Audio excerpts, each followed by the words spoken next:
அல்லாஹ்வின் தூதர் ஸல்லல்லாஹு அலைஹி வஸல்லம் அவர்கள், யார் அல்லாஹ்வை சந்திக்க விரும்புகிறாரோ அவரை சந்திக்க அல்லாஹ்வும் விரும்புகிறான், யார் அல்லாஹ்வை சந்திக்க வெறுக்கிறாரோ அவரை சந்திப்பதை அல்லாஹ்வும் வெறுக்கிறான் என்று சொன்னார்கள். அப்போது நான், அல்லாஹ்வின் தூதரே, மரணத்தை வெறுப்பதையா நீங்கள் சொல்கிறீர்கள்?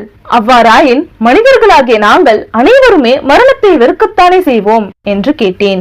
அதற்கு அல்லாஹ்வின் தூதர் ஸல்லல்லாஹு அலைஹி வஸல்லம் அவர்கள், அல்லாஹ்வை சந்திப்பது என்பதற்கு பொருள் அதுவல்ல, மாறாக இறை நம்பிக்கையாளருக்கு மரண வேளையில் இறைவன் கருணை புரிய விரும்புவதாகவும் அவரை பற்றி அல்லாஹ் திருப்தி அடைந்திருப்பதாகவும் அவருக்கு சொர்க்கத்தை வழங்கியிருப்பதாகவும் நற்செய்தி கூறப்படும். அப்போது அவர் அல்லாஹ்வை சந்திக்க விரும்புவார், அல்லாஹ்வும் அவரை சந்திக்க விரும்புவான். இறை மறுப்பாளருக்கு மரண வேலை நெருங்கும் போது அல்லாஹ் வழங்கியிருக்கும் வேதனை குறித்தும் அவர் மீது அல்லாஹ் கோபம் கொண்டிருப்பது குறித்தும் அறிவிக்கப்படும். அப்போது அவர் அல்லாஹ்வை சந்திப்பதை வெறுப்பார், அல்லாஹ்வும் அவரை சந்திப்பதை வெறுப்பான் என்று விளக்கம் சொன்னார்கள்.